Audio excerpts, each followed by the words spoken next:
निसर्ग हा कुमारांच्या जगण्यातला अटळ असा जिव्हाळ्याचा विषय.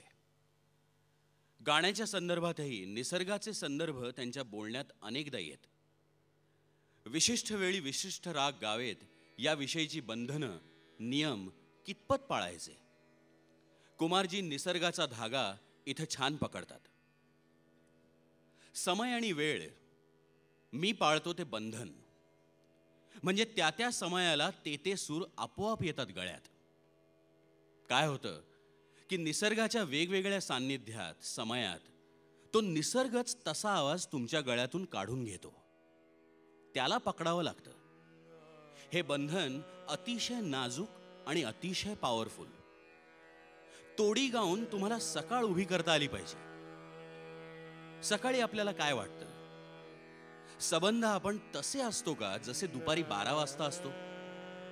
संध्याकाळी, रात्री किंवा पहाटे, वर्षा ऋतूत किंवा थंडीत पक्ष्यांचे सकाळी आवाज ऐकतो का आपण?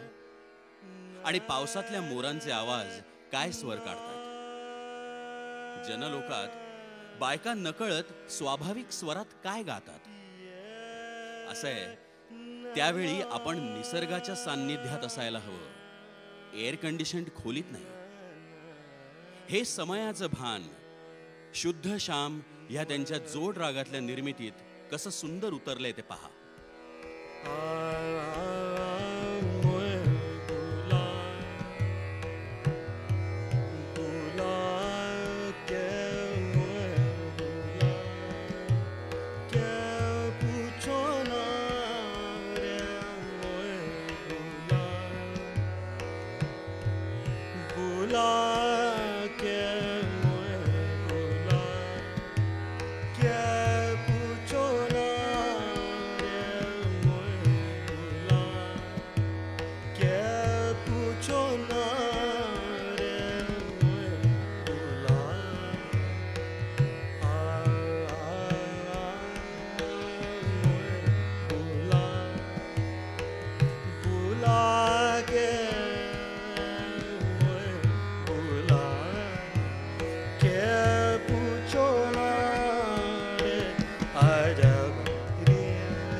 कुमार गंधर्वांचं गाणं हे आपल्याला ऐकल्यापासूनच वेगळं वाटत असतं.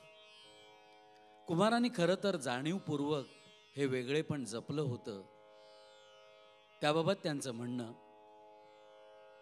परफॉर्मर कलावंत हा जन्मालाच यावा लागतो हे बरोबर आहे. म्हणजे मुळात काहीतरी हवंच. तर कोणताही प्रयोगशील कलावंत त्या त्या क्षेत्रातील जे पहिल्यापासून ज्ञान आहे ते प्राप्त केल्याशिवाय काहीही करू शकत नाही.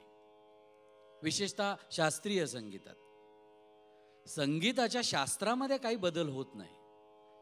तर मग कुमारचं संगीत वेगळं का वाटतं? तर संगीता पाठीमागचा विचार इथं मी कदाचित वेगळा आहे. तसं प्रचारातलं गाणं मीही गात होतो.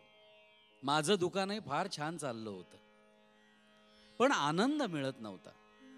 लोक गातात, खरंच चांगलं गातात, आपणही गातो, पण असं किती आणि कसं चालणार? आता आपण युक्त्या प्रयुक्त्या चलाखीच्या गोष्टी यात अडकून पडतो आहोत. आता गाणाऱ्यांच्या सौंदर्याची अभिव्यक्ती जी होते त्याचं ते रूप आता नाही चालणार. ते आणखी सुंदर व्हायला हवं, खूप खूप सुंदर. मग मी शोधायला लागलो. मला एक माहिती आहे, तसा मी एकटा एवढ्या मोठ्या समुद्रात काय करणार? पण हिम्मत होती. म्हटलं काही नाही तर एखाद दुसरी लाट तरी खात्रीने निर्माण होईल. कुमारजी एखादी लाट निर्माण करण्याबाबत बोलतात, पण त्यांचं संगीत विश्वातलं काम म्हणजे खरं तर एक खोल आणि प्रशांत समुद्रच आहे. त्यांच्या गौरी बसंत या जोड रागातील एक अप्रतिम बंदिश आहे.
बसंती